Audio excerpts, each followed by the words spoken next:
بسم اللہ الرحمن الرحیم۔ سورہ حجرات آج ہم نے شروع کرنی ہے۔ سورہ حجرات قرآن مجید کی سورتوں کے 5ویں گروپ کی آخری سورہ ہے، اور قرآن مجید کا 5واں گروپ جو شروع ہوا تھا سورہ سبا سے، سورہ نمبر 34 سے، اس میں متعدد مکی صورتیں آئیں اور 3 مدنی صورتیں تھیں۔ مدنی صورتیں تھیں سورہ محمد سورہ نمبر 47، سورہ الفتح جو ہم نے ابھی پچھلی مرتبہ ختم کی سورہ نمبر 48، یہ دونوں صورتیں جوڑا تھیں۔ سورہ حجرات سورہ نمبر 49 ہے۔ یہ ان 6 صورتوں میں سے ایک سورہ ہے جو بغیر جوڑے کے ہیں، یونیک ہیں۔ ان میں سے ایک سورہ فاتحہ ہے، یہ سورہ حجرات ہے، سورہ نور ہے، سورہ احزاب ہے۔ اس کے علاوہ 2 میں اختلاف ہے، لیکن اختلاف ایک طرف، ایک غالب امکان ہے کہ سورہ واقعہ ہے اور ایک غالب امکان ہے کہ سورہ یاسین ہے۔ تو یہ سورہ مبارکہ اصل میں معلوم یہ ہوتا ہے کہ سورہ فتح کی آخری آیت ہم نے پڑھی تھی نا، وہ جس میں نبی اکرم صلی اللہ علیہ وسلم کے ساتھیوں کے بارے میں یہ بتایا گیا تھا کہ آپ اور آپ کے ساتھی اشداء علی الکفار رحماء بینہم، کفار کے بارے میں سخت اور آپس میں ایک دوسرے کے ساتھ نرم ہیں۔ یہ جو بیان ہے، معلوم یہ ہوتا ہے کہ یہ پوری سورہ اس کے کچھ جس کو کہتے ہیں نا مقتضیات، یہ تو مشکل لفظ ہے، کرولریز، فروعات، امپلیکیشنز، ان کو بیان کر رہی ہے۔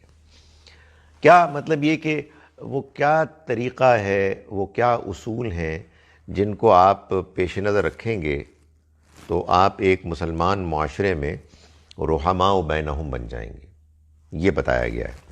یہ بھی بتایا گیا ہے کہ وہ کیا وجوہات ہیں جن کی وجہ سے، جن کی بنا پر رحماء بینہم بننا ممکن نہیں رہتا۔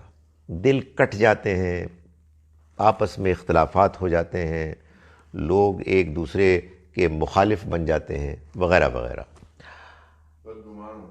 بدگمان ہو جاتے ہیں۔ یہ بتایا ہے سب کچھ اس میں۔ سورہ مبارکہ کے مضامین سے معلوم ہوتا ہے کہ یہ سورہ نبی صلی اللہ علیہ وسلم کی زندگی کے بالکل آخری دور میں نازل ہوئی۔ ایک تو اصل میں انڈیکیشن یہ ہے کہ آپ دیکھیں گے کہ اس میں ان لوگوں کا ذکر ہے کہ جو ابھی خام ہیں۔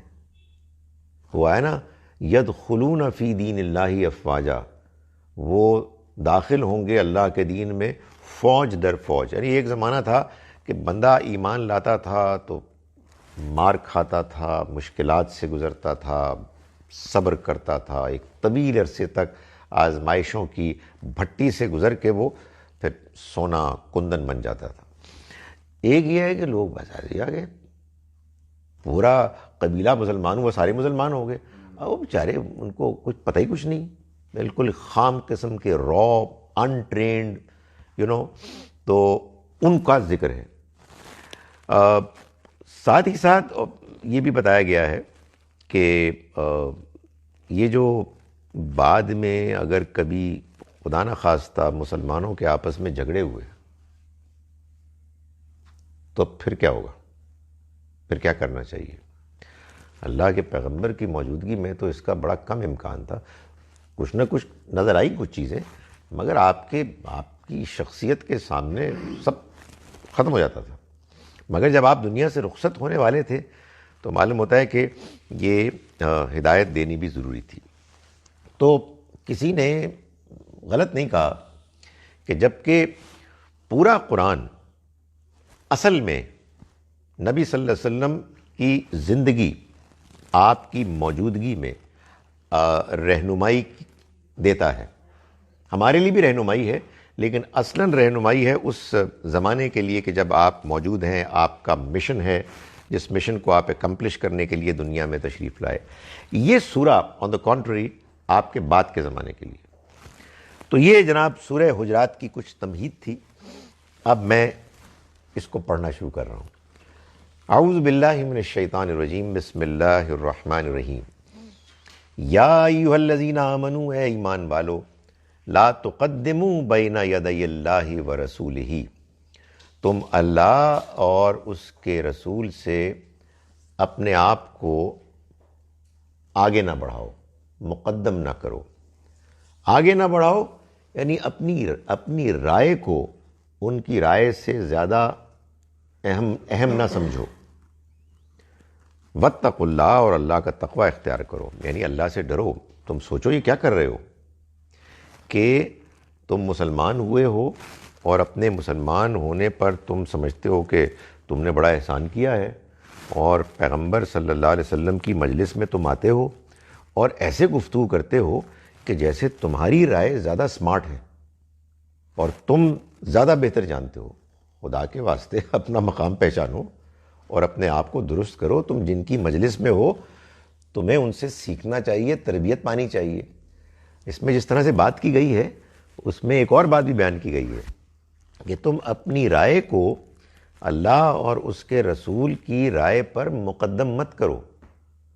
کیا مطلب یہ جو رسول کی رائے ہے نا، یہ اللہ کی رائے ہے. تو تمہیں اندازہ ہی نہیں ہے تم کیا کر رہے ہو کہ تم ان کی مجلس میں جا کے اور سمارٹ بن رہے ہو اور اونچی آواز میں بات کر رہے ہو اور اپنی بات کو ایسرٹ کر رہے ہو کہ یہ ہماری بات مانے اس لیے کہ ہم مسلمان ہوئے ہیں. معلوم ہوتا ہے کہ معلوم ہی کچھ نہیں تھا. کیوں؟ اس لیے کہ فوج در فوج مسلمان ہوئے. آپ مجھے اجازت دیجئے، کچھ ایسا ہی معاملہ تھا جیسے ہمارا ہے. بھئی وہ فوج در فوج شامل ہو گئے، ہم کسی مسلمان ماں کے ہاں پیدا ہو گئے، فوج در فوج پیدا ہو گئے، نہ ہمیں کچھ پتہ ہے نہ ان پلوؤں کو کچھ پتہ تھا. تو اللہ تعالیٰ ان کو کہہ رہے ہیں کہ خدا کے بندوں، تم اللہ اور اس کے رسول کی رائے کے آگے اپنی رائے کو اہمیت نہ دو، مقدم نہ کرو، اور اللہ سے ڈرو، اس سے ڈرتے رہو. ان اللہ سمیع علیم، اللہ سننے والا ہے، جاننے والا ہے. یہ قرآن مجید نے کئی جگہوں پر کیا کہ جب یہ کہا کہ تقوی اختیار کرو، اللہ کے موجود ہونے کا احساس اپنے اندر پیدا کرو، اپنے آپ کو اس کی حدود کے اندر رہنے کا پابند کرو.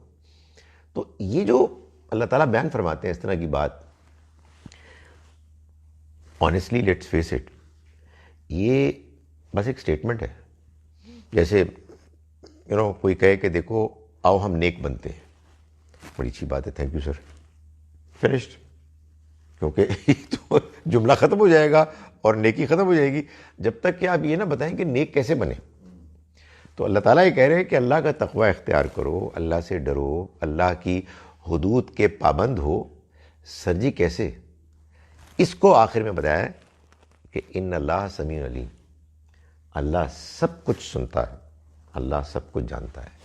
اس بات کو اگر انسان کبھی اپنے اوپر طاری کرے، جس کو آدمی کہتا ہے نا کہ آپ ریفلیکشن، میڈیٹیشن، کنٹمپلیٹ کرے، اس حقیقت کو ایبزارب کرنے کی کوشش کرے، یار باپ رے باپ سب کچھ سنتا ہے.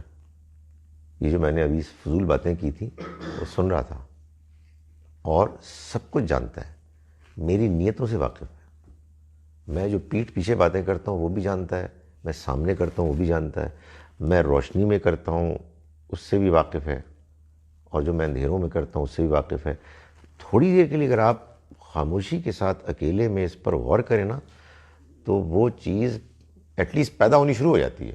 آگے کیا ہوتا ہے یہ اللہ جانے، اور حسب توفیق شروع ہو جاتی ہے کہ نہیں یار یہ تو اللہ سے ڈرنا چاہیے، وی ہیو ٹو بیہیو، اس لیے کہ خدا جانتا ہے، کوئی جانے نہ جانے وہ جانتا ہے. سو اللہ تعالیٰ نے اسی لیے آخر میں فرمایا کہ اللہ کا تقوی اختیار کرو، بے شک اللہ سننے والا جاننے والا ہے. یا ایھا الذین آمنوا، ایمان والو، لا ترفعوا اصواتکم، نہ بلند کرو اپنی آوازوں کو، فوق صوت النبی، نبی کی آواز پر. یعنی تم ان کی مجلس میں آئے ہو یا تمیز سے رہو. قرآن بتاتا ہے، قرآن کے بیان سے معلوم ہوتا ہے کہ آپ نے پیغمبر سے سیکھنا ہے تو آپ پہلے ان کا احترام کریں. حقیقت یہ ہے کہ استاد کے بارے میں بھی یہی ہے. مطلب آپ استاد کا ریکارڈ لگائیں اور اس سے سیکھیں گے، ناممکن. آپ جتنے بھی ذہین ہو آپ کو توفیق ہی نہیں ملے گی. اس کی وجہ یہ ہے کہ جب تک آپ علم کی قدر نہیں کریں گے آپ کو علم حاصل نہیں ہوگا. یعنی یہ کوئی محض ہمارے دور ماضی کے کچھ امپوزڈ کچھ وہ نہیں ہے پرنسپلز، یہ خدا کا حکم ہے. آپ کو اگر سیکھنا ہے، دیکھیں سیکھنے کا مطلب 2 اور 2 4 نہیں ہے. حقیقت یہ ہے کہ 2 اور 2 4 کے بارے میں بھی یہی ہے. یار میتھمیٹکس کے ٹیچر کی بھی عزت کرنی ہے، ورنہ آپ کو میتھمیٹکس سیکھنے کی توفیق نہیں ملے گی. لیکن آپ دین سیکھ رہے ہیں تو پھر جب آپ دین سیکھ رہے ہیں، جس پیغمبر سے سیکھ رہے ہیں، آپ ان کے آگے جا کے شور مچا رہے ہیں تو آپ کو کچھ بھی نہیں ملے گا. یہ جان لیں، ان کی قدر کریں. وہ اللہ کے پیغمبر ہیں، وہ اللہ کا دین آپ کو بتا رہے ہیں، اللہ نے ان کو چنا ہوا ہے. تو فرمایا ایمان والو مت بلند کرو اپنی آوازوں کو نبی کی آواز پر، ولا تجہروا لہ بالقول، اور نہ تم پکارو ان کو کجاہری بعضکم لبعض، جیسے تم ایک دوسرے کو پکارتے ہو آواز دے کر. آپ ایڈریس کر رہے ہیں جیسے کہ کسی اپنے دوست کے ساتھ کر رہے ہیں. بھائی کچھ تمیز ہے؟ تمہیں اندازہ نہیں کس سے بات کر رہے ہو. وہ جو ہم کہتے ہیں یار یہ تمہارے بزرگ ہیں تو ان سے ذرا تمیز سے بات کرو. ہمارے ہاں میرا خیال ہے کہ جو روایات اچانک بالکل ختم ہو گئی ہیں، اس کی ایک وجہ یہ بھی ہے کہ گوروں کو بہت ساری چیزیں آتی ہیں، تمیز نہیں آتی. وہ احترام کچھ نہیں ہوتا. وہ سیدھا مسٹر جان کی جگہ جان ہوتا ہے، چاہے وہ اپنے والد صاحب کی عمر کے برابر ہو. یہ کچھ آداب ہیں جو آداب خوامخواہ کے نہیں ہیں، بلکہ یہ ہوں گے تو آدمی سیکھے گا. اور سیکھنے میں خاص طور پر وہ علم کہ جس میں آپ کو اخلاق ملے، جس میں آپ کو روحانیت ملے، جس میں آپ کو اللہ کا پیغام سمجھ میں آئے، وہ آ نہیں سکتا جب تک کہ آپ دینے والے کے بارے میں وہ رویہ اختیار نہ کریں. اس میں اصل میں آپ کا لینے کے پروسیس میں دلچسپی ظاہر ہوتی ہے. اس سے یہ معلوم ہوتا ہے کہ ہاؤ سیریس یو آر. آپ اس کے لیے کس حد تک اپنے آپ کو تیار کیے ہوئے ہیں، آپ اس کا اہتمام کر رہے ہیں. فرمایا کہ ان تحبط اعمالکم، تم ان کے سامنے ان کو ایسے آوازیں مت دو جیسے ایک دوسرے کو آوازیں دیتے ہو. ان تحبط اعمالکم، کہیں یہ نہ ہو کہ تمہارے اعمال ضائع ہو جائیں، اکارت ہو جائیں. وانتم لا تشعرون، اور تمہیں احساس بھی نہ ہو. مطلب تم پیغمبر کو ماننے کا دعویٰ کر رہے ہو اور بہیو ان کے ساتھ ایسے کر رہے ہو جیسے کہ اپنے دوست کے ساتھ بات کرتے ہو، تو اس کے نتیجے میں ہو سکتا ہے سب کچھ غائب ہو جائے. اس کی وجہ یہ ہے کہ اگر آپ نے پیغمبر کو مانا ہے، اللہ کی کتاب کو مانا ہے، تو پھر آپ کو اللہ کے دین، اس کے پیش کرنے والے کو وہ مقام، وہ احترام دینا ہوگا. ورنہ یہ بالکل ممکن ہے کہ آپ اپنی طرف سے سمجھ رہے ہو کہ آپ بہت اچھے کام کر رہے ہیں، بڑے مشورے دے رہے ہیں، اور آپ کی نیکی کے اعمال ضائع ہو جائیں. ان الذین یغضون اصواتہم، یقیناً وہ لوگ کہ جو پست رکھتے ہیں اپنی آوازیں، عند رسول اللہ، اللہ کے رسول کے سامنے.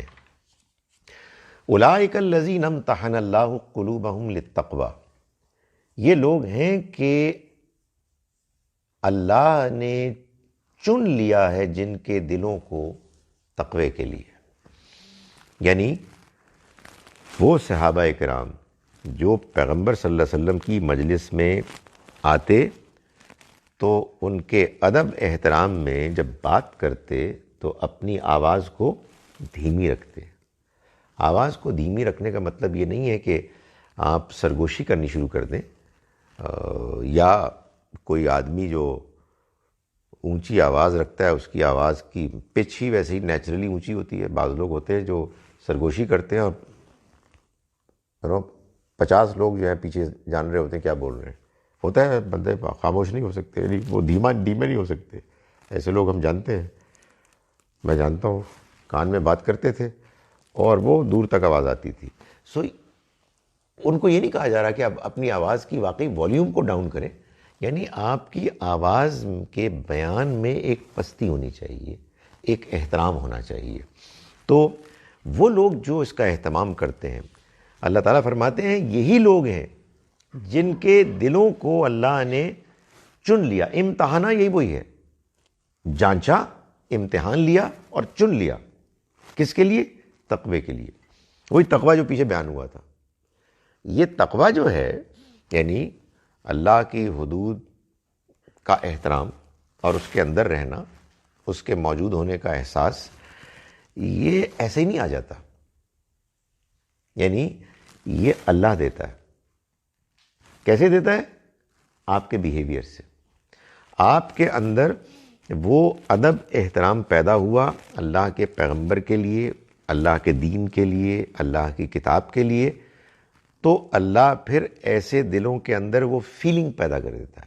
اس لیے کہ اصل میں تقویٰ ایک فیلنگ ہے، جس کی وجہ سے آدمی کانشیس ہوتا ہے۔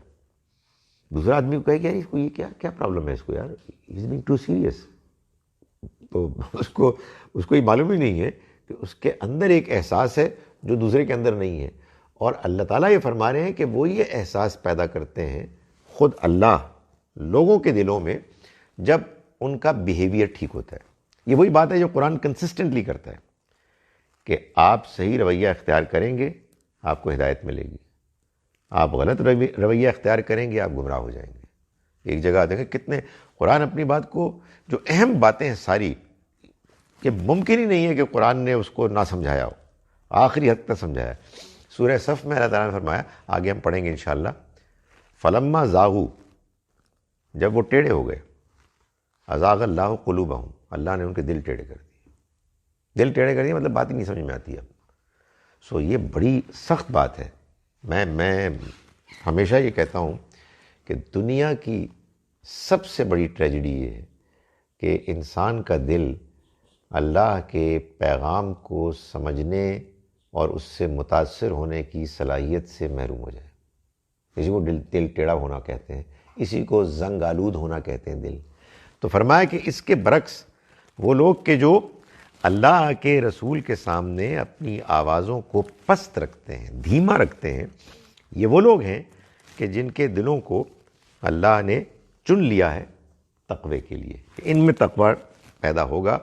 لہم مغفرت، ان کے لیے مغفرت بھی ہے، واجر عظیم، اور بڑا اجر بھی ہے۔ یعنی یہ لوگ ہیں کہ جو پھر اللہ کے ہاں بہت انعام، بہت اعلیٰ مقامات پائیں گے۔ یہ بس میں اشارہ کر رہا ہوں کہ آیت نمبر 3 میں اللہ تعالیٰ نے یہ ورب استعمال کیا ہے، ان الذین یغضون اصواتہم، وہ لوگ کہ جو اپنی آوازوں کو پست رکھتے ہیں۔ ظاہر ہے میں نے بتا دیا کہ آوازوں کو پست رکھنے کا مطلب یہ نہیں کہ آوازیں بند کر دیتے ہیں، بات کریں گے لیکن دھیمے انداز میں، تمیز کے دائرے میں۔ یہی لفظ استعمال ہوا ہے اللہ تعالیٰ نے جب سورہ نور میں مردوں اور خواتین کے درمیان انٹریکشن کی بات کی ہے، تو وہاں بھی یہ کہا ہے کہ قل للمؤمنین یغضوا من ابصارہم، اپنی نگاہوں کو پست رکھیں۔ وہ بھی نگاہ بند کرنے کے لیے نہیں کہا، ایک تمیز، تہذیب، ڈیسنسی، یہ بیان کیا ہے۔ یہاں بھی وہی لفظ ہے جو آواز کے بارے میں بیان کیا گیا ہے کہ آپ اپنی آوازوں کو جب رسول اللہ کے سامنے پست کریں گے تو آپ کو تقوی کا انعام ملے گا۔ ان الذین ینادونک من وراء الحجرات، وہ لوگ کہ جو پکارتے ہیں آپ کو اے پیغمبر حجروں کے باہر سے، اکثرہم لا یعقلون، ان میں سے اکثر نہیں جانتے۔ یعنی کوئی مجلس ہونی ہے، اب اس میں نبی صلی اللہ علیہ وسلم کو تشریف لانا ہے، وہ کہاں ہے یار، وہ ویئر از ہی، اور جا کے شور مچانا شروع کر دیا۔ معلوم ہوتا ہے کہ میں کہہ رہا کروڈ، بالکل انٹرینڈ، کچھ پتہ نہیں ان کو، اور وہ واقف ہی نہیں ہے۔ ظاہر ہے کہ جن لوگوں کو نبی صلی اللہ علیہ وسلم کے اللہ کے رسول ہونے کی حیثیت کا صحیح طرح سے اندازہ نہیں ہے تو وہ ان کی حرکتوں سے معلوم ہو جائے گا۔ تو یہ اللہ تعالیٰ نے بتایا کہ ظاہر ہے کہ کوئی ایسا تو تھا نہیں کہ کوئی سیکیورٹی گارڈز ہیں، کوئی بڑا سا کوئی محل ہے اور کوئی روبدار دبدبا ہے، نہیں، وہ دل کی بات ہے جن کو پتہ لگ گیا وہ احترام کریں گے، اور جن کا دل خالی ہے، ہم نے ابھی پڑھا وہ آیات میں، وہ مذاق اڑائیں گے۔ تو اللہ تعالیٰ نے ان کو بھی یہ کہا کہ دیکھو وہ لوگ کہ جو آپ کو پکارتے ہیں حجروں کے باہر سے، ان میں سے اکثر لوگ وہ ہیں کہ جو نہیں جانتے، اکثرهم لا یعقلون ولو انہم صبروا، اگر وہ صبر کرتے حتی تخرج الیہم، یہاں تک کہ آپ ان کی طرف نکلتے، لکانا خیر لہم، تو یہ چیز ان کے لیے بہتر ہوتی۔ یعنی ان کو ویٹ کرنا چاہیے، ان کو اندازہ ہونا چاہیے کہ اللہ کے پیغمبر کسی مصروفیت میں مشغول ہوں گے، کوئی وجہ ہوگی، تو جب وہ آئیں گے تو ان کے آنے کے بعد پھر جو بھی پروسیڈنگز ہوں گی وہ شروع ہوں گی۔ واللہ غفور الرحیم، اور اللہ مغفرت کرنے والا، رحم کرنے والا ہے۔ یہ اللہ کی بڑی مہربانی ہے کہ وہ یہ بتاتا ہے کہ اگر آپ لرننگ، ٹریننگ، ایجوکیشن سے گزر رہے ہیں، اس میں غلطیاں کر رہے ہیں، اور آپ کو کچھ چیزیں معلوم ہی نہیں ہیں، اور آپ سے کچھ چیزیں سرزد ہو گئی ہیں، تو اللہ معاف کرنے والا ہے۔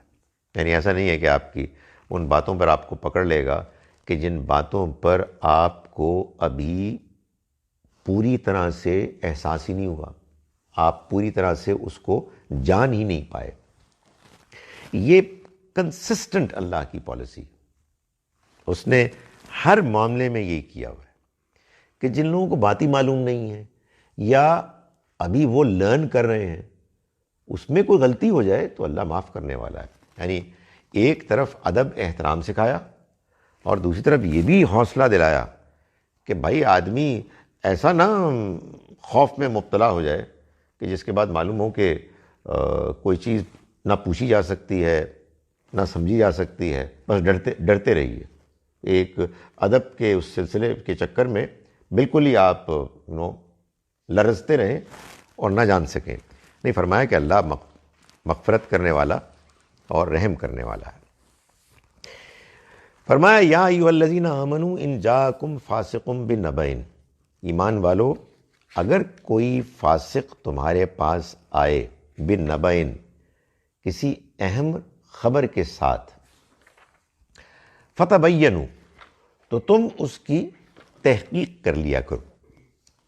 یعنی ظاہر ہے کہ یہ اسی کانٹیکسٹ میں بتایا جا رہا ہے کہ یہ تمہارے ساتھ اب اتنے زیادہ لوگ شامل ہو گئے ہیں، یعنی گزارش کی نا، معلوم ہوتا ہے کہ اب یہ فیوچر کی طرف دیکھا جا رہا ہے کہ فیوچر میں ایسے امت ہوگی جس میں بعض لوگ بہت اچھے ہوں گے، ٹرینڈ ہوں گے، اور ایک بڑی تعداد میں وہ لوگ ہوں گے کہ جو ابھی ٹریننگ کا بس آغاز ہوا ہوگا، تو اس میں طرح طرح کے مسائل آئیں گے۔ تو فرمایا کہ اگر تمہارے پاس کوئی فاسق آ جائے، یعنی اسی طرح کے لوگوں میں سے یہ جن کا بھی ذکر ہو رہا ہے، کوئی ایسے وہ لوگ ہوں کہ جو دین اور اخلاق وغیرہ کے معاملات سے واقف ہی نہ ہوں، بے پرواہ ہوں، اور وہ کوئی اہم خبر لے کے آ جائیں، تو فتبینوا تو تم تحقیق کر لیا کرو۔ یعنی وہ خبر اہم ہے، کسی شخص کے بارے میں ہے، اس کے کردار کے بارے میں ہے، وہ کسی قبیلے کے بارے میں ہے، کوئی اہم بات ہے۔ بھائی چھوٹی موٹی بات ہو گئی کہ جی فلاں صاحب کو فلو ہو گیا، تو یہ تو کوئی اہم بات نہیں، ٹھیک ہی ہے، اس سے زیادہ فرق نہیں پڑتا۔ لیکن آپ کوئی اہم بات کر رہے ہیں دوسروں کے بارے میں، تو پہلے آپ تحقیق کر لیں۔ تحقیق سے بھی مراد دو چیزیں ہیں، ایک بندے کو تحقیق کریں، بندہ کون ہے، یہ خبر کس نے دی ہے، ریلائبل ہے، یہ ٹھیک باتیں کرتا ہے یا اڑاتا ہے باتیں، گپیں مارتا ہے۔ دوسری کہ یہ جو بات ہے کیا یہ بات کریڈیبل ہے، کیا یہ ہو سکتی ہے، اور اگر ہو سکے تو جا کے پہنچ کے معلوم کریں۔ یہ دونوں چیزیں وہ ہیں کہ جو ہمارے ہاں دین کے ایک اہم علم کے شعبے میں مسلمانوں نے اپلائی کی، کچھ زیادہ کچھ کم، لیکن بہرحال اس کو ایکنالج کیا گیا، اور خاص طور پر اس آیت کی روشنی میں، اور وہ علم ہے حدیث کا علم۔ بھائی حدیث سے زیادہ اہم کیا معلومات ہو سکتی ہے؟ قرآن تو اللہ کا کلام ہے، قرآن کے تو اوتھینٹک ہونے میں شبہ ہی کوئی نہیں ہے.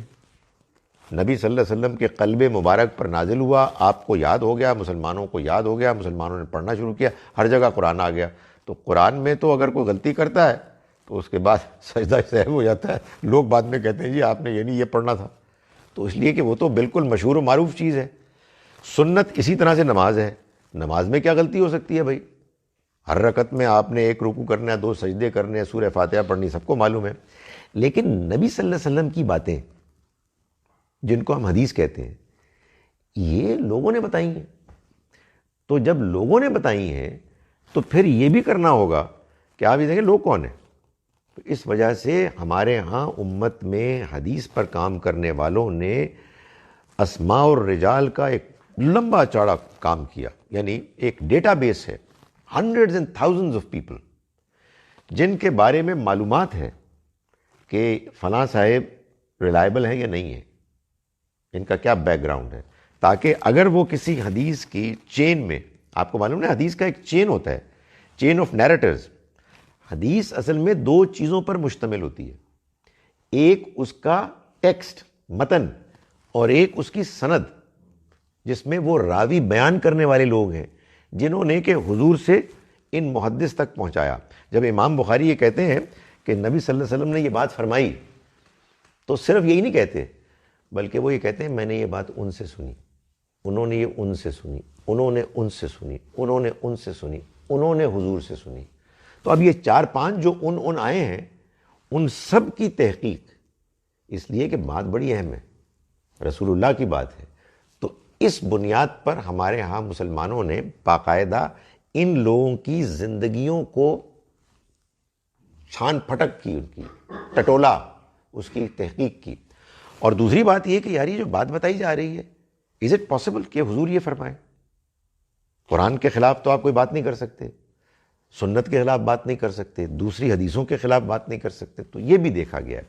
تو یہاں بھی یہی فرمایا گیا کہ دیکھو ایمان والو, اگر تمہارے پاس کوئی فاسق, کوئی غیر ذمہ دار آدمی کوئی اہم خبر لے کے آئے تو تم اس کی تحقیق کر لیا کرو. ان تصیبوا قوما بجہالۃ, کہیں ایسا نہ ہو کہ تم جا پڑو کسی قوم پر چڑھائی کر لو, چڑھ دوڑو, بجہالۃ, جذبات سے میں آ کر آپ بات سنی یار اس نے تمہارے بارے میں یہ کہا ہے, آپ لوگوں کے بارے میں وہ یہ باتیں کر رہے ہیں, آپ نے نہ آؤ دیکھا نہ تاؤ, کوئی تحقیق ہی نہیں کی اور جا کے حملہ کر دیا. کہیں ایسا نہ ہو کہ تم جذبات میں آ کر, جہالت میں, جہالت جذبات کے لیے بھی کہتے ہیں, جہاں جہالت علم کا الٹ ہے وہاں حلم بردباری کا بھی الٹ ہے. تو یہاں یہ اسی مفہوم میں آیا ہے کہ تم کسی قوم پر چڑھ دوڑو جذبات میں آ کر, جذبات سے مغلوب ہو کر, فتصبحوا علی ما فعلتم نادمین, پھر تم اپنے فعل پر جو تم نے کیا اس پر پچھتاؤ کہ یار یہ میں نے کیا کر دیا, یہ تو بات ہی غلط تھی. اسی بنیاد پر نبی صلی اللہ علیہ وسلم نے فرمایا کہ ایک شخص کے لیے جھوٹا ہونے کے لیے یہ کافی ہے کہ وہ دوسروں تک وہ بات پہنچائے جو اس نے کسی اور سے سنی ہے. ادھر سے بات سنی ادھر پہنچا دی, مجھے واٹس ایپ آیا میں نے 500 کو کر دیا, یعنی ایز اٹ از.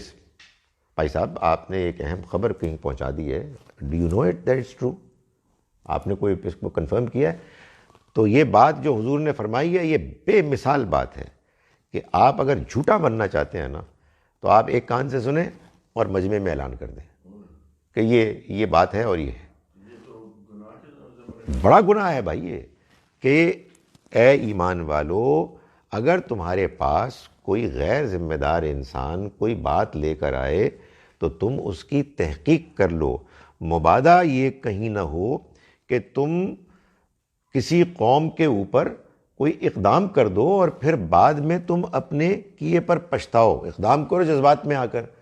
تو اس لیے آپ کے سامنے ایک مسلمان کا پیٹ بڑا مضبوط ہونا چاہیے, اس کو باتیں ایبزارب کرنی چاہیے, ادھر سے سنا ادھر سنا, اچھا بس ٹھیک ہے ناراض بھی نہیں کرنا اس لیے کہ ہو سکتا ہے بات ٹھیک ہو، مگر آگے نہیں پہنچانا. آئی کانٹ یار، آئی ہیو نو آئیڈیا، مجھے کیا پتہ یہ بات ٹھیک ہے. سو آپ کو اس میں ذمہ دار ہونا ہے.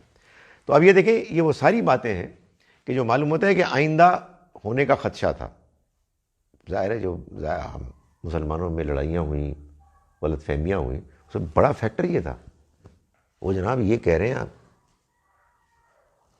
علی نے ان کو بیعت اپنے ہاتھ پہ کرنے کے لیے موقع دے دیا جو عثمان کے قاتل ہیں. اللہ اکبر، یہ پھیل گئی. اب سوچیں، علی رضی اللہ عنہ کے بارے میں ادھر آگ لگ گئی. اب نہ کوئی ٹیلی فون، نہ کوئی اور ذریعہ. تو یہ ہے، یہ افواہیں، باتیں پھیل جاتی ہیں، اور پھر اس کے بعد لڑائیاں ہو گئی، ایسی لڑائیاں. تو اللہ تعالیٰ نے اس بارے میں پہلے سے وارن کیا ہوا تھا. وَاعْلَمُوا، اور جان لو، أَنَّ فِيكُمْ رسول اللہ، کہ تمہارے درمیان اللہ کے رسول ہیں. یعنی یہ تم حرکتیں کر رہے ہو، تم جانتے ہو تمہارے درمیان اللہ کے رسول ہیں، لہٰذا ان کے ساتھ ان کے مرتبے کے مطابق رویہ اختیار کرو، اور یہ اپنی فضول قسم کی آراء کو تم ان کے آگے پیش کر کے ان کا ٹائم ویسٹ نہ کرو. ایسے لوگ ہوتے ہیں آنیسٹلی کہ وہ بعض بڑے لوگوں سے ملتے ہیں. یہ بڑی دلچسپ چیز ہوتی ہے کہ بڑی کوشش کر کے، بڑا ٹائم لے کے، میں کئی مرتبہ اس کا گواہ ہوں کہ ایک اسکالر سے ملنے کے لیے وہ جا رہے ہیں کہ جی ہم ان کے بڑے فین ہیں، انہوں نے ہمیں بڑا دین سکھایا ہے، کبھی ملاقات کا موقع مل جائے. 1 گھنٹے ملاقات کرتے ہیں جس میں ان اسکالر بھائی صاحب کو صرف 5 منٹ کا موقع ملتا ہے، اپنی بکواس کر رہے ہوتے ہیں. میری کیا بدتمیزی ہے یار، آپ ان سے ملنے کیوں گئے تھے؟ آپ اپنی تقریر سنانے گئے تھے؟ یہی اس طرح کے لوگ ہیں کہ اپنی بات سنانی، اپنے اچیومنٹس کو بیان کرنا، ہم نے یہ کیا، ہم نے وہ کیا. بھائی آپ جو مقام ہے آپ کا، اس کے مطابق آپ اپنے رویے کو ایڈجسٹ کریں. جان لو کہ تمہارے درمیان اللہ کے رسول ہیں. لو یطیعکم فی کثیر من الامر، اگر وہ تمہاری بہت سی باتوں کو مان لیں، لعنتم، تو تم مشکل میں پڑ جاؤ گے. یعنی جو تم باتیں سنی سنائی کر رہے ہو، فضول قسم کے مشورے دے رہے ہو، بے بنیاد، اگر وہ تمہاری ساری باتیں مان کر اس پر عمل کرنا شروع کر دیں تو تباہی مچ جائے، تمہارے اپنے لیے نقصان دہ ہو جائے. وَلَكِنَّ اللَّهَ حَبَّبَ إِلَيْكُمُ الْإِيمَانَ، مگر اللہ نے تمہارے لیے ایمان کو محبوب کر دیا. وَزَيَّنَهُ فِي قُلُوبِكُمْ، اور اس کو تمہارے دلوں میں اچھا کر کے دکھایا، مزین کر کے دکھایا. وَكَرَّهَ إِلَيْكُمُ الْكُفْرَ وَالْفُسُوقَ وَالْعِصْيَانَ، اور کفر اور فسق اور نافرمانی تمہاری نگاہوں میں کمتر کر دی، ناپسندیدہ کر دی. یہ اللہ تعالیٰ نے اپنا احسان جتلایا ہے کہ دیکھو تم یہ جو کام کر رہے ہو یہ ایمان کے منافی ہے. اللہ نے تو تمہارے سامنے جو اپنا پیغام پیش کیا ہے، اپنا کلام پیش کیا ہے، اس کے بعد اس نے تمہارے لیے اس بات کا ارینجمنٹ کر دیا ہے کہ ایمان تمہارے لیے محبوب ہو جائے. ایسے ایسے تمہارے سامنے واقعات ہوئے ہیں، ایسی ایسی عمدہ مثالیں آئی ہیں. اللہ کا کلام ہے جس کو تم کو دیا گیا ہے کہ تم اس کو پڑھو تو تم ایمان کو پسند کرنے لگو. تو تم ان کاموں کو چھوڑو اور تم اس کو ریئلائز کرو کہ یہ جو تم کو دین ملا ہے، تمہارے سامنے اللہ کے پیغمبر موجود ہیں، اللہ کی کتاب موجود ہے. اگر تم اس سب کی قدر کرتے ہوئے اس سے دین کا علم فہم حاصل کرنے کی کوشش کرو تو تم یہ جانو کہ اللہ نے تمہارے لیے ایمان کو پسندیدہ بنا کے پیش کیا ہے اور اس نے تمہارے دلوں میں اس کو خوشنما بنا دیا ہے. یعنی تمہیں ایسے اسپریچول ایکسپیرینسز دکھائے ہیں کہ جس کے بعد تم ایمان کی حلاوت محسوس کرتے ہو. یہ ایک بڑی بڑی اللہ کی مہربانی ہے کہ اللہ کے پیغمبر کی موجودگی میں اللہ تعالیٰ نے مسلمانوں کے لیے اس طرح کی ارینجمنٹ کر دی کہ وہ اس سارے ماحول میں ایمان کو باقاعدہ محسوس کرے. یعنی ایمان ایک محسوس کرنے والی چیز ہے، اس کی حلاوت ہوتی ہے. آدمی اگر کبھی ایمان کی کیفیت میں، عام طور پہ تو ہم غافل رہتے ہیں، کبھی کبھار اگر اللہ کی طرف سے کوئی نماز میں کوئی کیفیت آ جائے اور آدمی یہ محسوس کرنے لگے واقعی کہ اللہ موجود ہے، موت کے بعد زندگی ہے، یہ کلام اللہ کا کلام ہے، مجھے سیدھے راستے کو اختیار کرنا ہے، تو یہ ایک بڑی غیر معمولی نعمت ہے.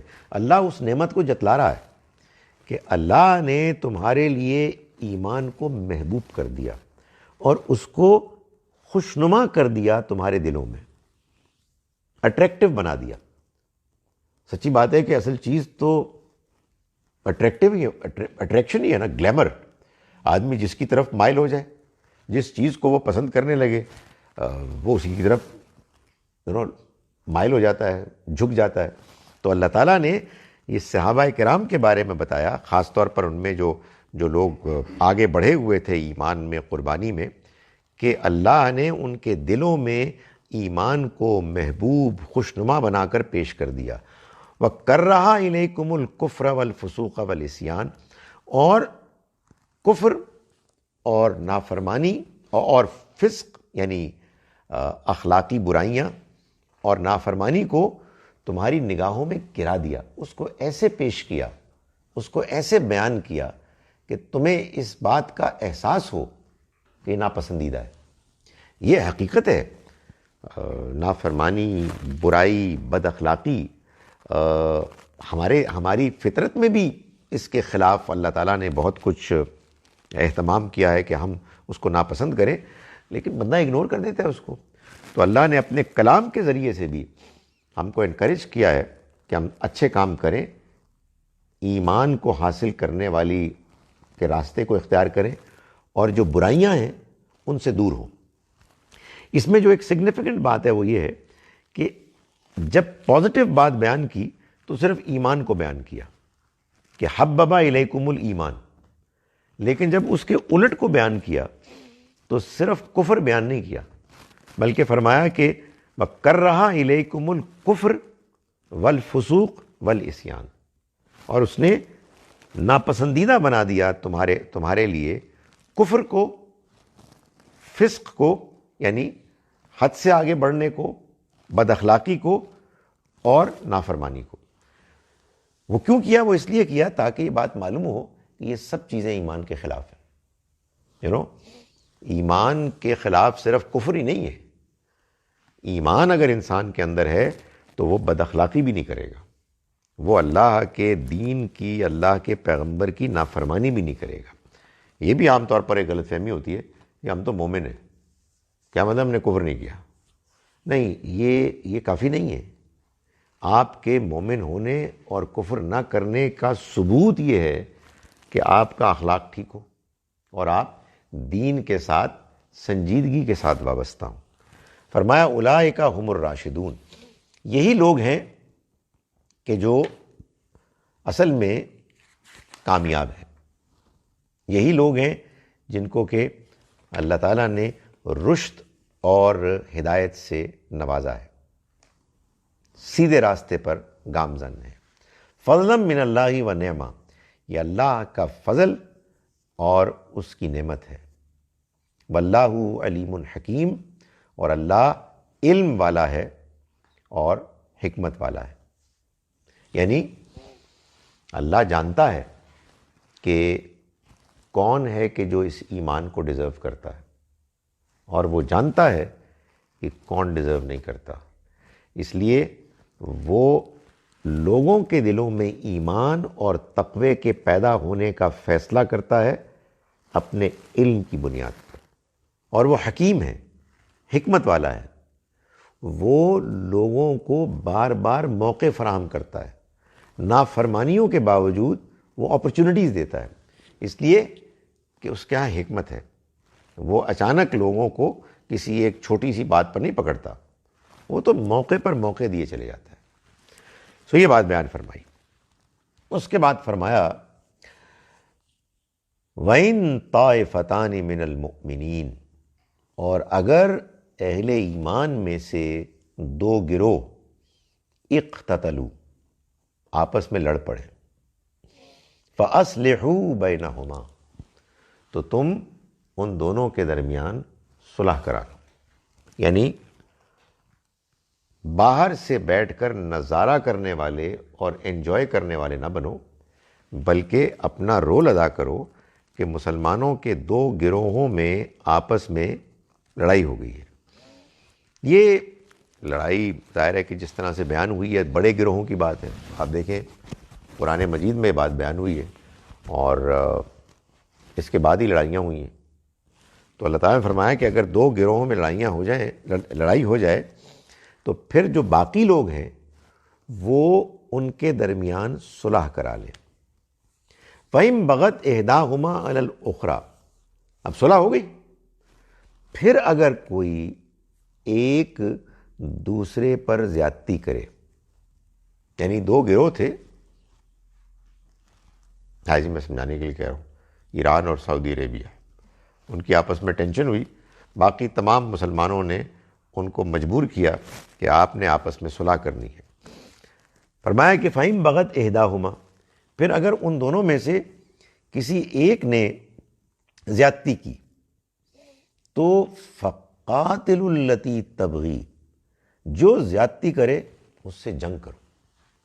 یہ قرآن کا وہ مقام ہے جس سے یہ معلوم ہوتا ہے کہ بعض اوقات مسلمان سے بھی لڑ سکتا ہے. یعنی جو جہاد اللہ نے مسلمان حکمرانوں کے تحت غیر مسلموں سے اگر وہ کوئی زیادتی کریں، فتنہ برپا کریں، وہ جہاد کر سکتے ہیں. یہی مسلمانوں کے اندر اگر دو گروہ لڑے ہیں اور ان میں سے ایک نے پھر دوسرے سے زیادتی کی ہے، یعنی وہ ملے، مسلمانوں نے ان کے درمیان ایک معاہدہ کرایا اور معاہدے کے بعد ایک نے دوسرے پر زیادتی کی، تو اللہ تعالیٰ نے فرمایا کہ لڑو تم سب اس سے جس نے زیادتی کی، جس نے دوسرے کے ساتھ معاہدے کو توڑا. حتی تفیہ الی امر اللہ، یہاں تک کہ وہ اللہ کے فیصلے کی طرف لوٹ جائے. اللہ کا فیصلہ کون سا؟ صلح کا معاہدہ. یہ مسلمانوں کے درمیان صلح کا معاہدہ کرنے کا حکم چونکہ اللہ نے دیا، اس لیے اللہ تعالیٰ اس کو اللہ کا امر، اللہ کا حکم کہہ رہا ہے. یعنی اس صلح کے معاہدے کو اللہ تعالیٰ اتنا بڑا سٹیٹس دے رہا ہے کہ اگر مسلمانوں نے دو گروہوں کے درمیان لڑائی کے بعد ان کے درمیان صلح صفائی کرانے کے لیے ایک رول ادا کیا ہے اور کچھ ٹرمز اینڈ کنڈیشنز طے کیے ہیں، تو یہ واللہ کا فیصلہ ہے، یہ میرا فیصلہ ہے، اللہ تعالیٰ کہتے ہیں. فَإِن فَاءَتْ، پھر اگر وہ رجوع کر لے، فَأَصْلِحُوا بَيْنَهُمَا، تو دونوں کے درمیان مصالحت کرا لو، بالعدل، عدل کے ساتھ، وَأَقْسِطُوا، اور دیکھو انصاف کرنا. یہ جو ہے عدل اور قسط، عدل کرو انصاف کرو، ایک ہی چیز ہے، مگر اس کو ایمفسائز کیا گیا، اس کو زور دے کے کہا گیا، بجائے اس کے کہ کہہ دیا کہ انصاف کرو. یہ بھی بہت تھا، دو مرتبہ کہا گیا کہ فَأَصْلِحُوا بَيْنَهُمَا بِالْعَدْلِ، دیکھو ان کے درمیان مصالحت کرا لو عدل کے ساتھ، وَأَقْسِطُوا، اور انصاف کرنا، عدل کے ساتھ کرنا، اور دیکھو ٹھیک طرح سے انصاف کرنا. ظاہر ہے یہ سوال پیدا ہوتا ہے کہ کیوں؟ ان اللہ یحب المقسطین، اللہ انصاف کرنے والوں کو پسند کرتا ہے، لیکن اتنا زور کیوں دیا گیا ہے؟ زور اس لیے دیا گیا ہے کہ اگر آپ امیجن کریں کہ دو گروہ ہیں، دو قبیلے ہیں، دو ملک ہیں، ان کو ان کے لڑنے کے بعد آپ نے اپنا وقت، اپنی انرجیز استعمال کی اور دونوں کو آپ نیگوسیشن کی ٹیبل پر لے آئے اور آپ نے کہا کہ بھئی آپ دونوں آپس میں کوئی معاہدہ کر لیں اور پھر وعدہ کریں کہ آپ اس پہ پورا اتریں گے۔ اب جناب وہ معاہدہ ہو گیا۔ اس معاہدے کے ہونے کے بعد معلوم ہوا کہ ایک پارٹی جو ہے اس نے دوبارہ اس کی خلاف ورزی کر لی، تو اللہ تعالیٰ نے کہا کہ ان سے لڑو اور ان کو مجبور کرو کہ دوبارہ وہ مصالحت کے لیے آئیں، اور دیکھو عدل کرنا، دیکھنا انصاف کرنا۔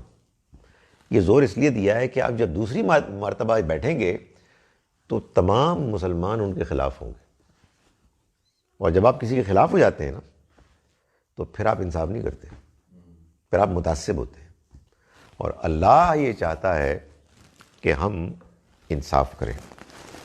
میں یہ چاہتا ہوں کہ اس موقع پر میں آپ کو 2 آیات سناؤں۔ ایک آیت ہے سورہ نساء کی، سورہ نساء ہے آیت نمبر 4، سورہ نمبر 4، اور اس کی آیت ہے آیت نمبر 135، 135۔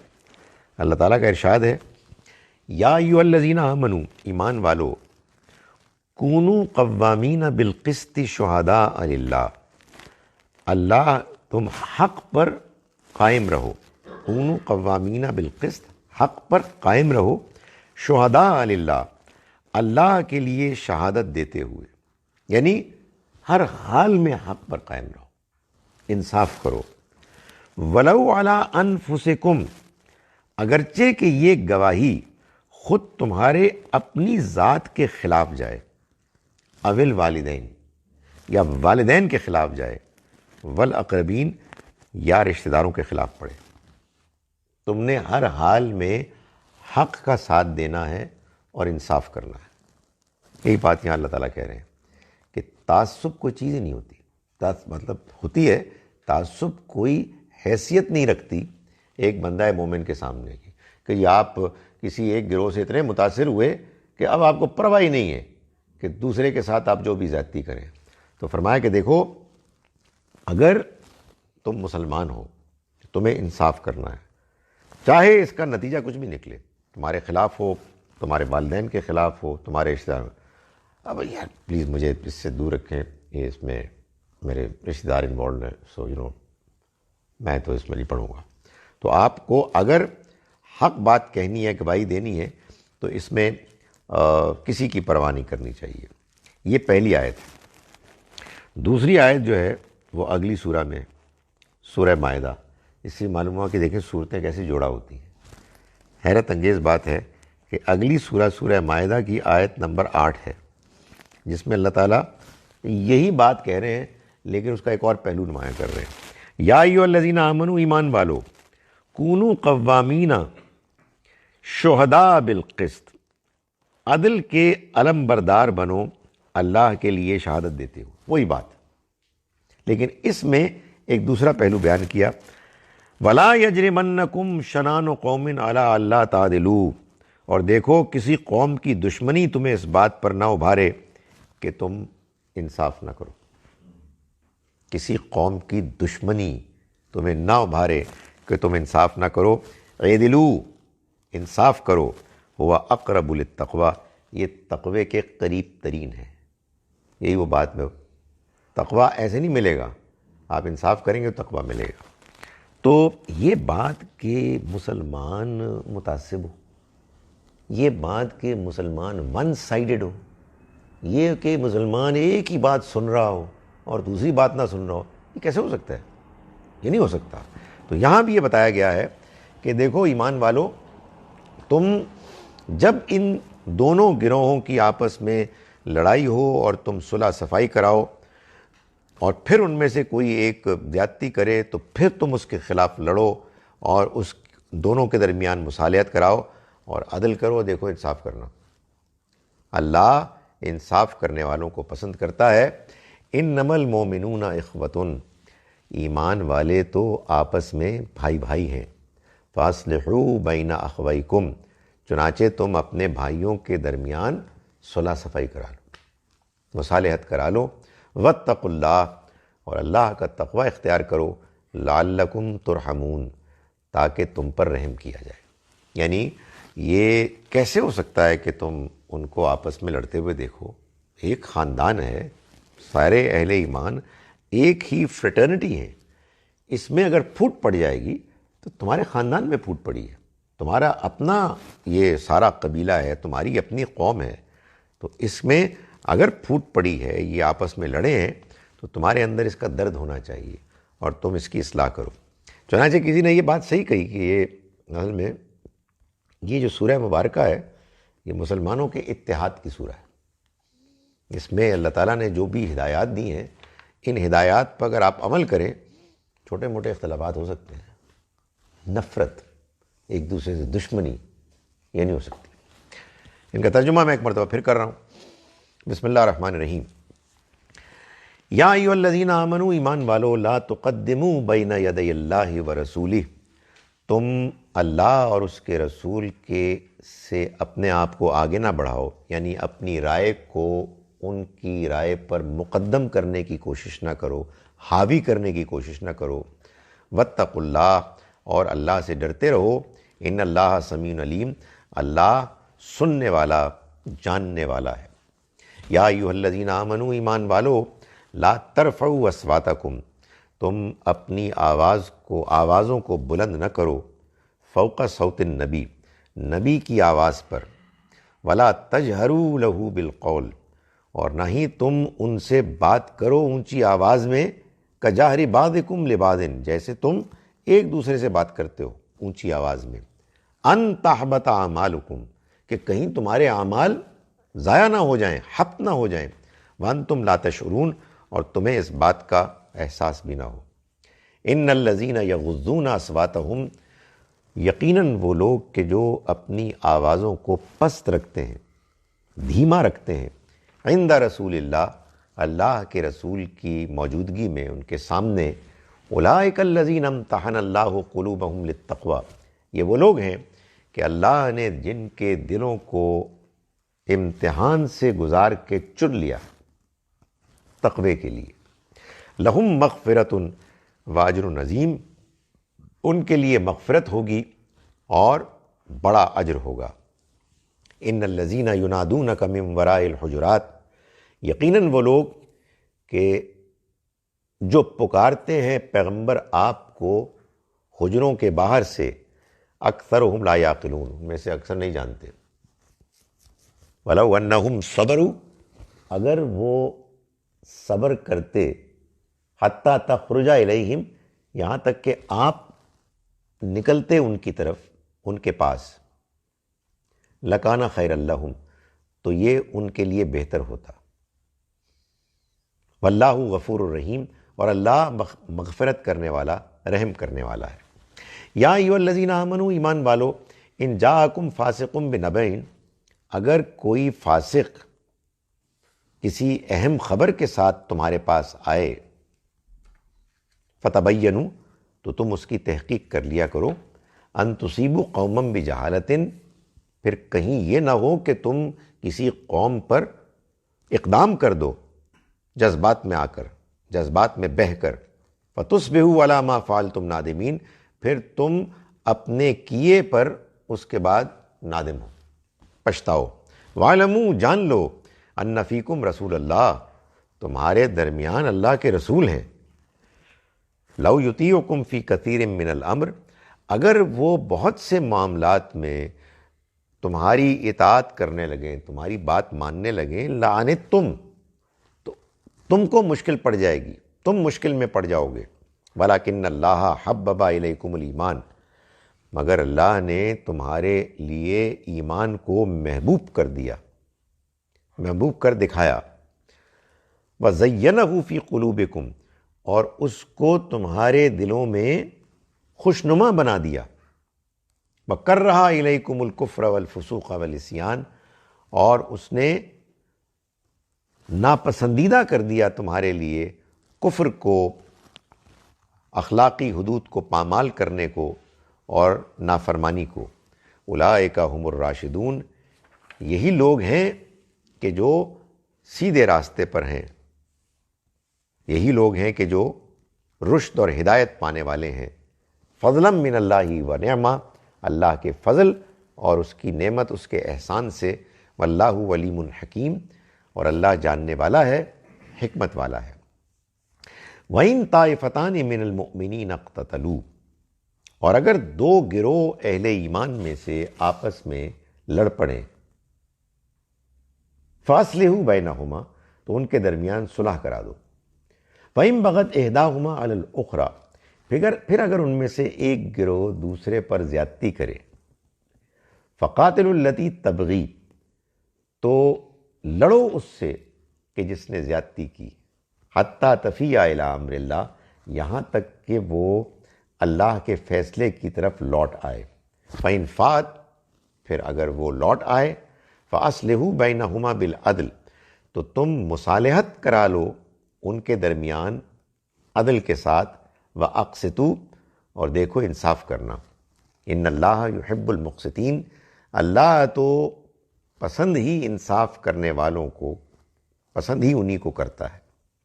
انما المؤمنون اخوۃ، اہل ایمان تو ایک ہی خاندان ہے، بھائی بھائی ہیں۔ فاصلحوا بین اخویکم، تو تم اپنے بھائیوں کے درمیان مصالحت کرا لو۔ واتقوا اللہ، اور اللہ سے ڈرتے رہو، لعلکم ترحمون، تاکہ تم پر رحم کیا جائے۔ اقول قولی ھذا واستغفر اللہ لی ولکم۔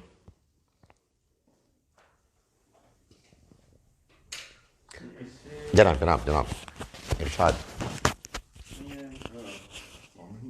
مطلب میری ایک آبزرویشن ہی ہے، وہ یہ کہ یہ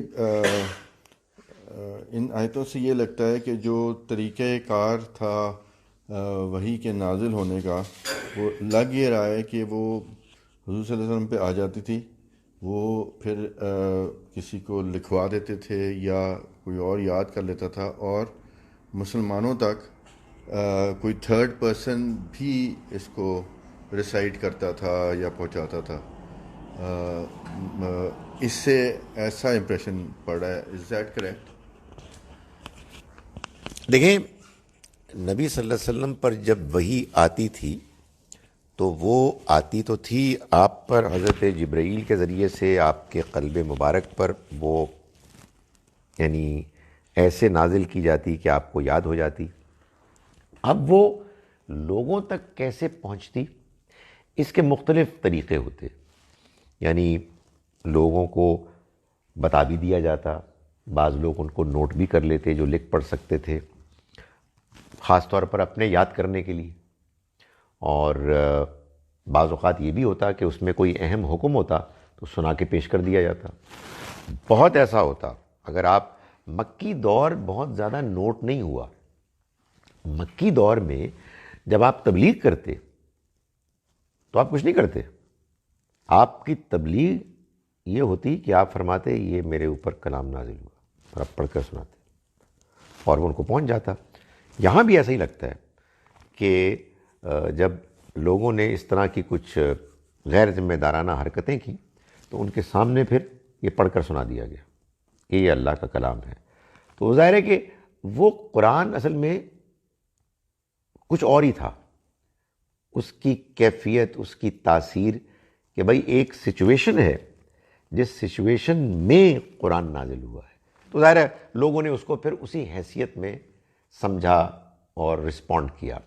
ہم جب اس کو پڑھتے ہیں تو ہم اس کے کانٹیکسٹ کو امیجن کرتے ہیں، وہ کانٹیکسٹ الفاظ سے معلوم ہو جاتا ہے، لیکن بہرحال ظاہر ہے کہ یہ تو ایک نسبت کا بڑا غیر معمولی فرق ہے نا، ایک وہ لوگوں کی جن کے درمیان وہ قرآن اتر رہا ہے، اور پھر ان کو جیسے اس قرآن مجید کے ان تک پہنچنے کے لیے موضوع مناسب طریقہ سمجھا گیا، ویسے بیان کر دیا گیا۔ اس میں بہت سے واقعات ہیں جو بتاتے ہیں کہ کبھی ایسے کیا گیا، کبھی ایسے کیا گیا۔ ایک مشہور جو بات ہے کہ جب یہ آخری فیصلہ آ گیا کہ مشرکین کے اوپر اب اللہ کا عذاب نازل ہونا ہے اور ان کو ایک مہلت دینی ہے کہ 4 مہینے ہیں، اس کے بعد پھر اللہ کی طرف سے ان کے اوپر پکڑ آ جائے گی اور مسلمانوں کو حکم دے دیا جائے گا کہ ان کے پیچھے چلے جاؤ اور ان کو مارو۔ تو یہ 9 ذو الحج کی بات ہے، ابو بکر رضی اللہ عنہ کے زیر کمان قافلہ چل پڑا تھا، اور آیات آئیں تو نبی صلی اللہ علیہ وسلم نے علی رضی اللہ عنہ کو وہ آیات سونپی اور کہا جاؤ اور ان کو جا کے وہاں حج میں عرفات کے میدان میں بیان کر دو. تو ایسا بھی ہوتا. سو ڈیپینڈ کرتا ہے نا کون سی آیات ہیں اور کن سے ریلیونٹ ہے. اچھا جناب، اگر میں اوپر سے نیچے آؤں تو سوال یہاں سے شروع ہوتا ہے. سوال یہ ہے کہ why is that it is so difficult to make many people understand that hadith has to be authenticated? Even relatives who are well versed get offended and will not listen. How does one handle this? میرا خیال ہے کہ میں اپنی بات کر رہا ہوں. کچھ ہم بھی زیادتی کرتے ہیں اور کچھ وہ بھی زیادتی کرتے ہیں. تو ہم اپنی والی زیادتی ٹھیک کریں اور ان کے لیے دعا کریں. ہم کیا زیادتی کرتے ہیں؟ ہم پرابیبلی یہ کرتے ہیں کہ یہ نہیں سمجھتے کہ انہوں نے بات کیسے سمجھی ہے. آپ اپنے آپ کو دوسرے کی پوزیشن میں ڈالیں نا. انہوں نے حدیث کو رسول اللہ صلی اللہ علیہ وسلم کا ایسا قول سمجھا ہے کہ جو بالکل ایگزیکٹ اسی مفہوم میں ایسے ہی آیا ہے اور یہی اصل میں دین ہے. سو جناب، جو آپ کو دین ملا ہے نا آپ کے کچھ جذبات اس پر، ان کے اس معاملے میں جذبات ہیں. اب ہم کو انہیں یہ بات سمجھانی ہے ویری کیئرفلی کہ دیکھو، اصل میں ہمیں یہ سمجھنے کی کوشش کرنی چاہیے کہ یہ جو اللہ کا دین ہے یہ اللہ نے کیسے آگے پہنچایا ہے. اللہ کی اسکیم بھی تو سمجھنی چاہیے نا. تو پھر ہم ان کو سمجھائیں کہ دیکھیے، اس اللہ کے دین کے پہنچانے کے عمل میں اللہ تعالیٰ نے اس بات کو انشور کیا کہ اللہ کا پورا دین تمام مسلمانوں کو پہنچ جائے. جہاں جہاں مسلمان ہیں وہاں وہاں اللہ کا دین ہو، ورنہ تو گڑبڑ ہے بھائی کہ مسلمان ہیں ان کو دین نہیں پتہ. اللہ نے اور اللہ کے پیغمبر صلی اللہ علیہ وسلم نے پوری ذمہ داری کے ساتھ یہ کام کیا اور یہ کام الحمدللہ ہو گیا. کیسے؟ قرآن جو اللہ کی کتاب ہے وہ آئی اور مسلمانوں کی پہلی نسل میں سب کو پھیل گئی. سب کا اتفاق ہو گیا کہ یہی قرآن ہے. لوگ کہتے ہیں سب کو یاد تو نہیں ہوئی، تو کہتے ہیں جس کو یاد نہیں بھی ہوئی اس کو بھی پتا تھا کہ قرآن 114 سورتیں ہیں الحمد سے والناس تک. اگر نہیں معلوم ہے جس کو یاد ہے اس سے پوچھ لیں گے، نماز میں پڑھی جاتی ہے. تو جہاں مسلمان گیا وہاں قرآن گیا، سب کو معلوم تھا. اور جب یہ مسلمانوں کی پہلی نسل دنیا سے رخصت ہوئی تو دوسری نسل کے پاس قرآن تھا، دوسری رخصت ہوئی تیسرے کے پاس قرآن تھا. تو ایک اجماع، کمپلیٹ ایگریمنٹ، اور پھر ان انٹرپٹڈ کنٹینیوٹی، تواتر، اس سے پہنچ گیا. یہ اللہ کے دین کا ایک جزو ہے. دوسرا سنت نماز، روزہ، حج، زکوٰۃ، عید کی نماز، جمعے کی نماز، نماز جنازہ، نہلانا، کفن پہنانا، قبر پہ اتارنا، آپ کا ناخن کاٹنا، آپ کا بغل کے بال، زیر ناف بال کاٹنا، بچہ لڑکا پیدا ہوا اس کے ختنے، اذانے وغیرہ وغیرہ. ایک لمبی فہرست ہے ان دینی اعمال کی جو پھیل گئی. آپ کوئی صحرا میں کہیں جا کے ایک نئی مسلمانوں کی بستی قائم کریں، یہ سب آ جائے گا. ایک مسجد بنے گی، اس مسجد کا رخ خانہ کعبہ کی طرف ہوگا، اذان شروع ہو جائے گی. چاند نکلے گا تو آپ کہیں گے رمضان شروع ہو گیا، روزے رکھنا شروع کر دیں گے. پھر چاند نکلے گا نیا، عید ہو جائے گی، عید منانا شروع کر دیں گے. جہاں جائیں گے یہی ہے. یہ کیا ہے؟ یہ دین کا دوسرا حصہ ہے، قرآن اور سنت ہے. ہم ان کو سمجھائیں گے کہ دیکھیں یہ خدا کا دین ہے، اور پھر ہم ان کو بڑے ادب سے سمجھائیں گے کہ پلیز اس بات کو ذرا سن لیں، حدیث ایسے مسلمانوں کو نہیں پہنچی. حدیث کیا ہے؟ کسی نے کوئی بات سنی حضور کی، کوئی بات دیکھی، تو انہوں نے چند لوگوں کو بتا دی، ان چند نے چند کو بتا دی، اور پھر جا کے کوئی تیسری صدی میں اس کو بڑی محنت سے بعض لوگوں نے کتابی شکل میں مرتب کر کے اس کو پھیلا دیا۔ بڑی قیمتی چیز ہے بھائی، بڑی زبردست چیز ہے، کوئی شبہ ہی نہیں، لیکن یہ نہ قرآن ہے نہ سنت ہے، وہ تو پہلے دن سے چلا آ رہا ہے۔ کتنی، کوئی لفظ بہتر استعمال کریں میرے ذہن میں تو یہ ذرا سخت لفظ آ رہا ہے، کتنی ارسپانسبل بات ہو کہ آپ یہ سمجھیں کہ اللہ میاں نے دین کے 3 اہم جز تھے، ایک قرآن، ایک سنت، ایک حدیث۔ قرآن اور سنت تو پہلے دن سے سب کو دے دیا، حدیث کو روک لیا کہ ذرا اپنے بندوں کا امتحان بھی تو ہونا چاہیے نا، بغیر حدیث کے ان کو چلائیں۔ پلیز فار گاڈ سیک اس پہ غور فرمائیں۔ حدیث بڑی زبردست چیز ہے، مگر وہ قرآن اور سنت کا زیادہ زیادہ فٹ نوٹ ہے، اس کی وضاحت ہے، اصل دین وہ ہے۔ تو میرا خیال ہے کہ پرابلی ہم بھی کچھ سخت ہو جاتے ہیں، اور سچی بات ہے سارا میں نے دیکھا ہے امتحانی جذبات کا ہوتا ہے کہ آپ اپنی بات کس طرح سے سلیقے سے پہنچاتے ہیں۔ آپ اپنی بات پہنچا دیں، سمجھانے کی کوشش کریں، باقی کوئی سمجھتا ہے اللہ تعالیٰ توفیق دے دے گا، نہیں سمجھتا آپ نے اپنا کام پورا کر لیا۔ تو وہ اوفینڈ کیوں ہوتے ہیں؟ وہ اوفینڈ اس لیے ہوتے ہیں کہ انہوں نے اب تک یہ بات سمجھی ہوئی ہے کہ حدیث رسول اللہ صلی اللہ علیہ وسلم کا وہ ارشاد ہے کہ جو من و عن ہم تک پہنچ گیا، اور یہ اصل دین ہے۔ قرآن کی تشریح بھی اسی کی روشنی میں ہوگی، اور اگر کوئی سنت ہے تو وہ بھی اسی میں موجود ہے۔ تو ذرا ہم سمجھائیں ان کو کہ نہیں یار یہ تھوڑی سی ایگزیجریشن ہے۔ قرآن کہتا ہے ایمان والو اپنے دین میں مبالغہ نہ کرو، اپنے دین میں ایگزیجریشن نہ کرو۔ تو اس طرح کی کوئی اٹیمپٹ کریں اور پھر اگلی مرتبہ مجھے پھر سوال کریں جناب کہ میں نے ایسے ہی کیا اور منہ کی کھائی، تو پھر میں آپ کو کوئی اور ٹرک بتاؤں گا۔ Practically speaking, can we relate these verses with our public mindset to consider those following opposing political opinions as bad and as enemies, whereas we are Muslim? بھائی آپ میری دکھتی رگ کو نہ چھیڑیں، میں اتنا پریشان ہوں کہ پچھلے 5-10 سال سے تباہی مچ گئی ہے۔ اچھے بھلے شریف مسلمان پڑھے لکھے معلوم ہوتا ہے کہ رو میں بہے ہوئے ہیں، اور پتہ نہیں قرآن پڑھا ہے نہیں پڑھا، کیا کیا ہے، لیکن معلوم ہوتا ہے کہ لان تان اور ادھر کی خبر ادھر، اور اس جوش میں پتہ نہیں کیا ہندوستان فتح کرنا ہے، کیا فتح کرنا ہے انہوں نے۔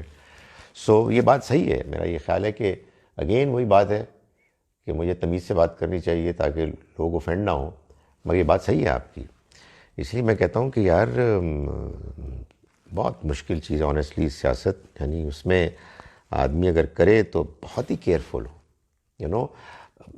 مجھے تو پریشانی ہے اپنی نئی نسل کی، وہ تو جس طرح تربیت پا رہے ہیں وہ تو انکنٹرولیبل ہے، مطلب وہ بات ہی نہیں سنتے۔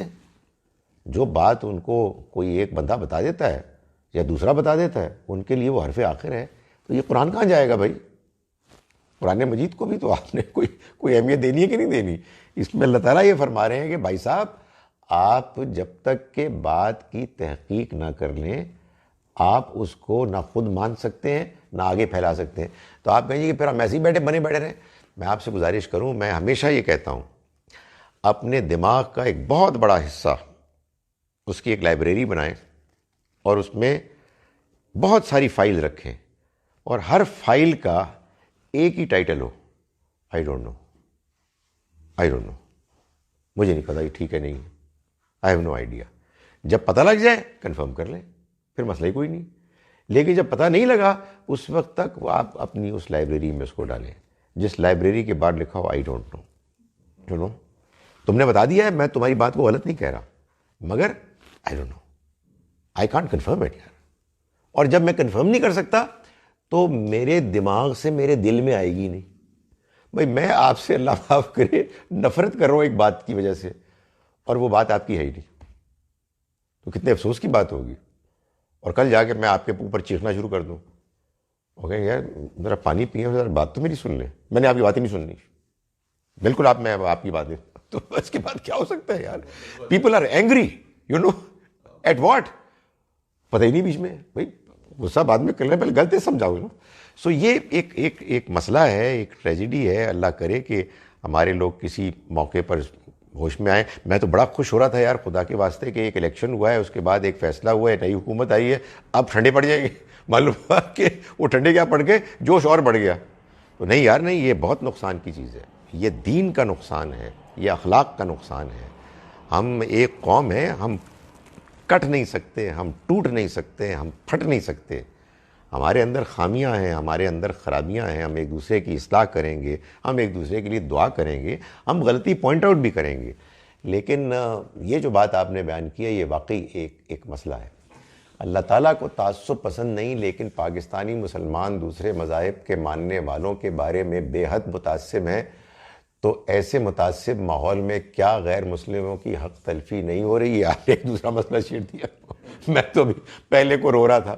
بالکل صحیح کہتے ہیں آپ, نہایت بدتمیز لوگ ہیں ہم لوگ. آپ دوسرے غیر مسلموں کی کیا بات کریں, مسلمانوں کے اندر جو بریلوی ہے وہ دیوبندیوں کے بارے میں, دیوبندی ہے بریلویوں کے بارے میں, وہ اہل حدیثوں کے بارے میں, شیعہ سنیوں کے بارے میں. سنی کیا ہو رہا ہے یار؟ سو ہم کسی عیسائی, کسی ہندو, کسی یہودی کے ساتھ کیسے ہم غیر متعصب ہو سکتے ہیں؟ ہم تو مسلمانوں کے اندر متعصب ہیں. تو اس کا کوئی علاج کرنا پڑے گا, اور علاج کوئی نہیں ہے سوائے ایک, اور وہ ہے قرآن شریف پڑھیں, اور بار بار پڑھیں. اور میں آپ کو یہ بتاتا ہوں قرآن مجید پڑھنے کا مطلب کیا ہے. میں پہلے بھی آپ کو بتا چکا ہوں, قرآن مجید پڑھنے کا مطلب یہ نہیں ہے جو آپ کلاس میں آتے ہیں. یہ تو ہم انٹروڈیوس ہو رہے ہیں قرآن سے. ہائے اللہ, میں اپنے آپ کو بھی یہ کہہ رہا ہوں کہ مولوی صاحب قرآن پڑھنے کا اصل مطلب ایک ہی ہے. اللہ تمہیں توفیق دے, یہ میں اپنے آپ کو کہہ رہا ہوں آنیسٹلی, کیونکہ میں ابھی اس میں پورا نہیں اتر رہا.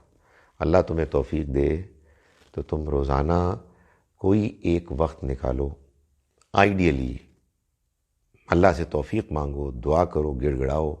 آئیڈیلی فجر کی نماز کے بعد اکیلے اللہ کے کلام کو پڑھو, اور اپنے اوپر طاری کرو کہ تم اس پر کتنا پورا اتر رہے ہو. تمہیں یہ آیات سمجھ میں آ گئی ہیں, تمہارے خیال میں ان کا کیا تقاضا ہے, تم پورا اترتے ہو؟ یہ میں آپ کو بتاؤں, آپ یہ کرنے لگیں گے نا تو آپ کو خدا تعالیٰ پھر تفصیل سے بتائے گا, نہیں خالد یار تم نے وہ بات نہیں کرنی تھی, تمہیں یہ کام کرنا چاہیے تھا, تمہیں اس کو ایسے کرنا چاہیے تھا. تو یہ قرآن کرتا ہے, لیکن یہ تب کرے گا جب آپ اس کو تدبر کے ساتھ پڑھیں گے. اور تدبر کے ساتھ پڑھنے کا مطلب یہی ہے کہ آپ اس پر غور کریں گے اور اپنے اوپر اپلائی کریں گے. ابھی ہمارے یہاں پتہ کیا ہوتا ہے ہمارے پتہ یہ ہوتا ہے کہ ہم قرآن شریف پڑھتے ہیں, کسی کلاس میں جاتے ہیں, اور پھر کہتے ہیں یار دیکھو یہ کتنے بدتمیز لوگ ہیں, قرآن یہ کہہ رہا ہے اور وہ فضول آدمی یہ کام کر رہا ہے. ابے ادھر نہیں, ادھر ذرا فوکس کرو.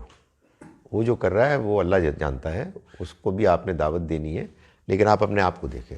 اس کے سوا کوئی طریقہ نہیں, کوئی اور طریقہ ہی نہیں ہے. اور یہ اللہ تعالیٰ بتا چکا ہے. ہم سب اکٹھے ہوں گے اگر ہم قرآن کو مضبوطی سے پکڑیں گے, اور اگر نہیں پکڑیں گے تو بکھر جائیں گے. آ جائیں گے کہ اس بات کو کتنی خوبصورتی سے قرآن نے بیان کیا ہے. وَاعْتَصِمُوا بِحَبْلِ اللَّهِ جَمِيعًا, اور اللہ کی رسی کو مضبوطی سے پکڑ لو, جمیعاً تم سب کے سب, وَلَا تَفَرَّقُوا, اور تفرقے مت پڑو. یعنی مطلب یہ ہے کہ اگر تم نے اللہ کی رسی کو مضبوطی سے پکڑا, قرآن کو سمجھا, غور کیا سب نے, تو تم متحد ہو جاؤ گے, ورنہ تفرقے میں پڑ جاؤ گے. یہی ہو رہا ہے.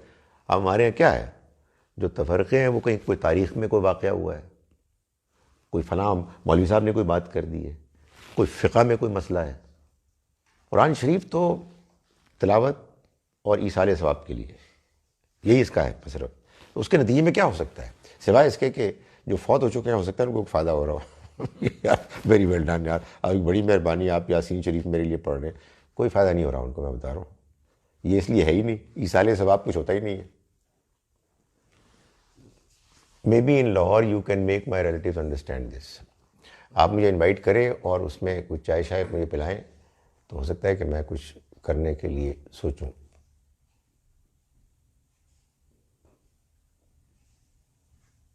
ادھر حدیث پہ بحث شروع ہو چکی ہے یہاں. میں نے اس سب کو اوائڈ کیا ہے. Most of them are authenticated. دیکھیں یہ جو حدیث کے اوتھینٹیکیٹڈ ہونے کا مطلب ہے بس یہ سن لیں اور اس کے بعد میں آپ سے اجازت لیتا ہوں. یہ بھی ایک بڑی دلچسپ بات ہے. کتنی عجیب بات ہے. لوگ کہتے ہیں حدیث اوتھینٹک ہے. اس کا مطلب پتہ کیا ہے؟ اس کا مطلب یہ ہے کہ اردو میں وہ کہتے ہیں کہ یہ صحیح ہے. اور صحیح کا مطلب صحیح ہے، یعنی حضور نے ایسے ہی فرمایا. صحیح حدیث کا مطلب یہ ہے کہ امام بخاری نے اپنی کتاب میں حدیث کو لینے کے لیے جو راویوں نیریٹرز کے لیے معیار قائم کیا، ان کے خیال میں جو حدیث وہ بیان کر رہے ہیں اس کو پیش کرنے والے راوی اس معیار پر پورے اترتے ہیں. یہ ہے اوتھینٹک. ہم اصل میں یہ بڑی کمپلیکس بات ہے، یہ بڑی گہری بات ہے.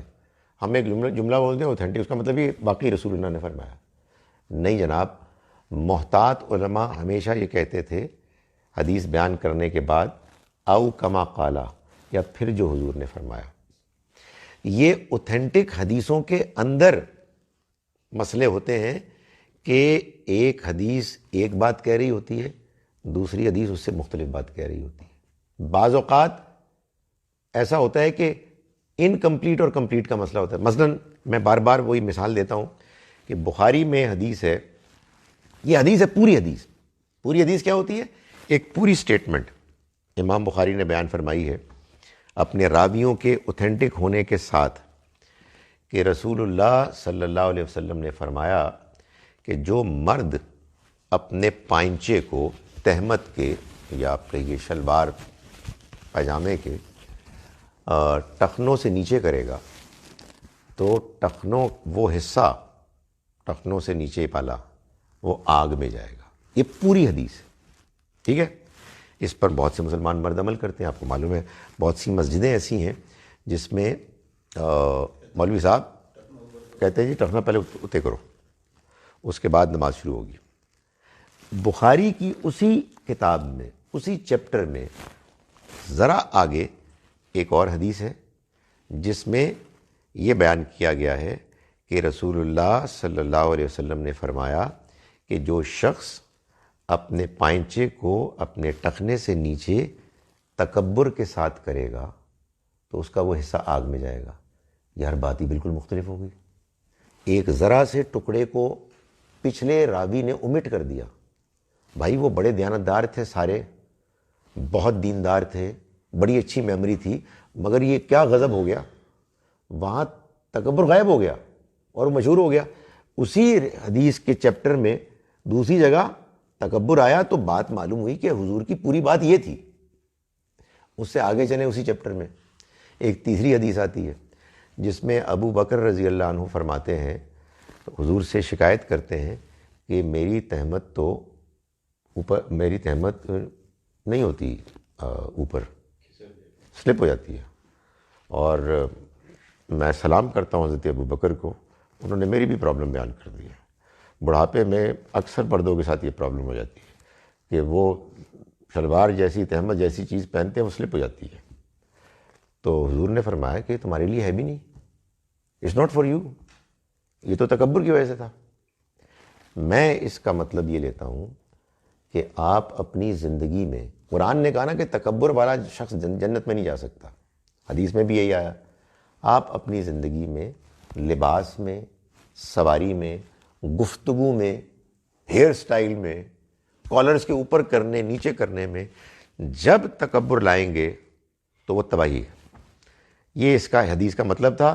بہت سے مسلمانوں نے اس کا مطلب یہ لیا کہ رسول اللہ صلی اللہ علیہ وسلم نے مسلمان مردوں کو اپنی شلوار وغیرہ کا ڈیزائن بتایا ہے کہ وہ ان کے ٹخنوں سے اوپر ہونا چاہیے.